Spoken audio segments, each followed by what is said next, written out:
Last night on Lateline we heard from Scarlett Hannah, the daughter of the president of the Church of Scientology in Australia. She describes Scientology as a toxic organisation and was particularly scathing about the treatment of children. Well, tonight a special Lateline investigation raises allegations that the church in Sydney was involved in covering up the sexual assault of an 11-year-old girl.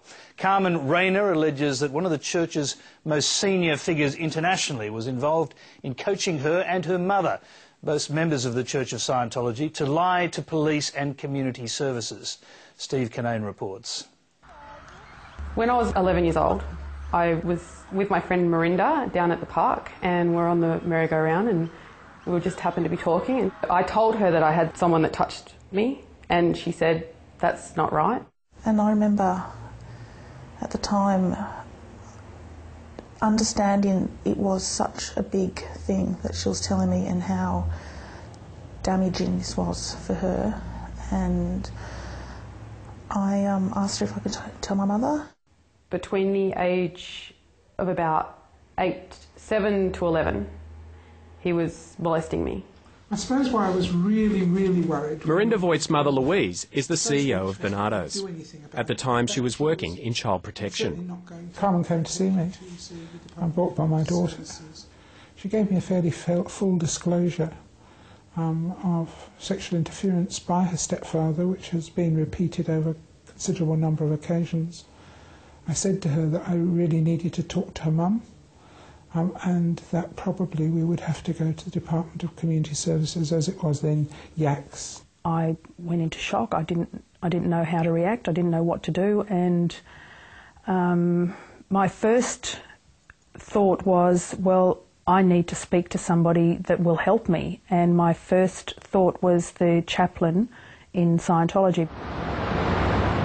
Phoebe Rayner brought her daughter here, to the Church of Scientology in Sydney. A response that set off alarm bells for Louise Voigt.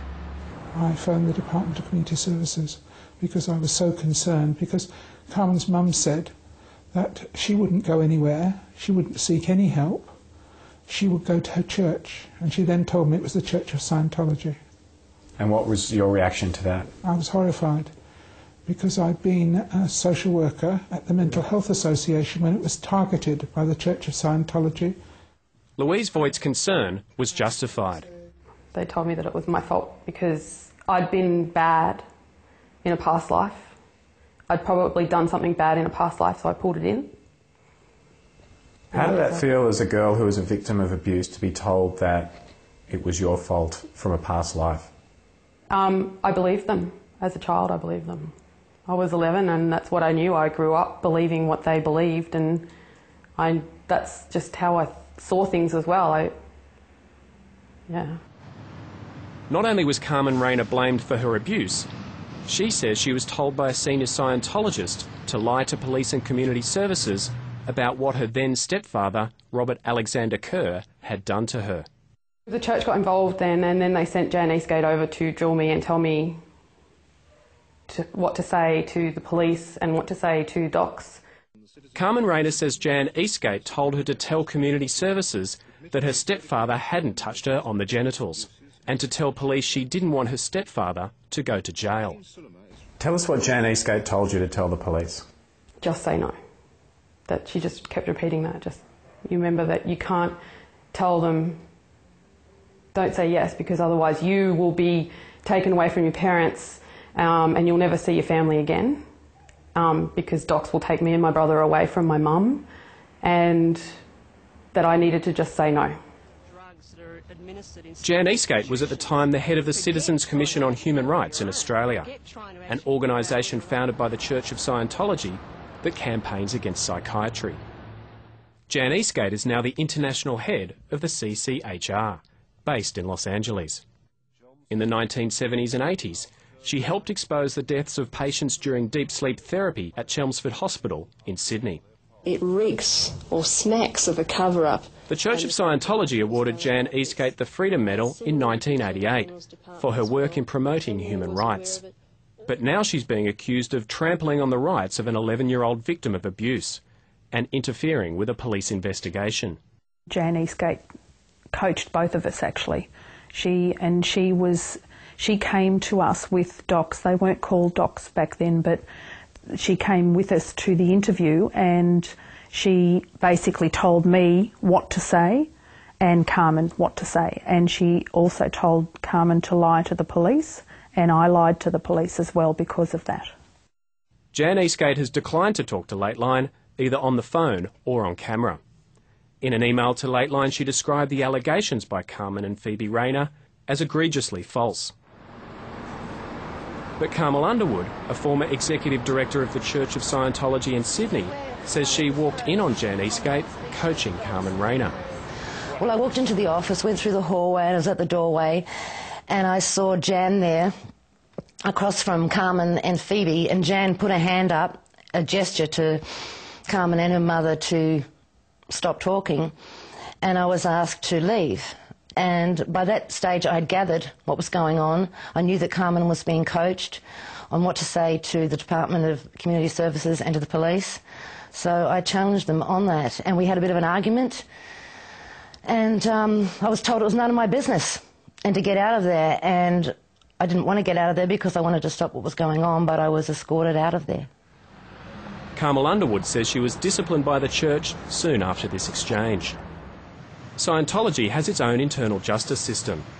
They refer to the Australian legal system as woke justice. According to Scientology's founder, L. Ron Hubbard, there are 4 classes of crimes and offences within Scientology: errors, misdemeanours, crimes and high crimes. What Scientology calls seducing a minor is listed as a crime, the same category as committing a problem or heckling a Scientology instructor or lecturer. Sexually perverted conduct is considered a high crime, as is making public statements against Scientology. You're not supposed to do anything that makes Scientology look bad, and these are high crimes. Sheila Huber is a former executive establishment officer at the Church of Scientology in Los Angeles.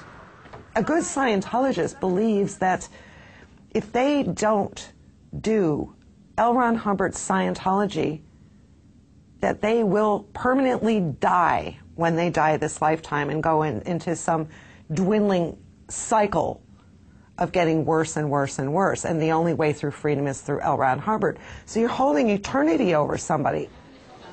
Phoebe Rayner says it was indoctrination that led her to agree to protect the Church of Scientology instead of her daughter, an act that has led to a strained relationship. Well, it would be hard for an outsider to understand why it would be done, but you are so totally brainwashed by their beliefs, by anything, and then you get told that if you go this particular way, you're going to lose everything. You're going to lose your future.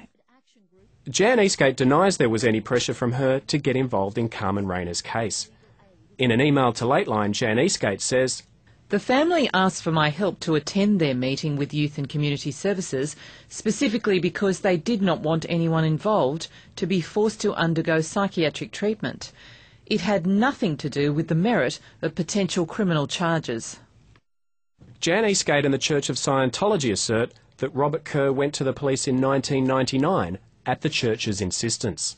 Yeah, that's 13 years later. That's after I started legal proceedings. Yeah, but not at the time. No.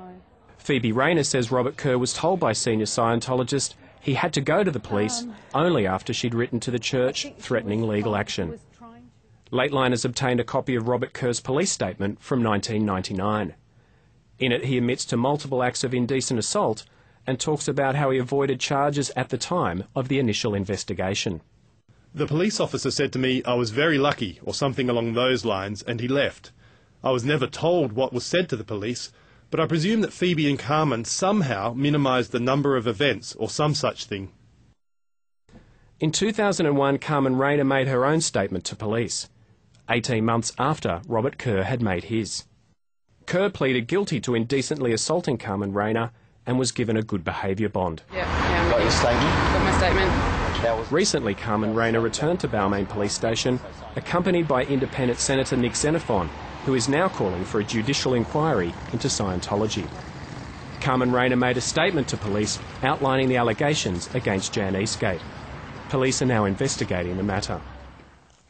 I try and block it out most of the time because it's not right, and you shouldn't have to do that.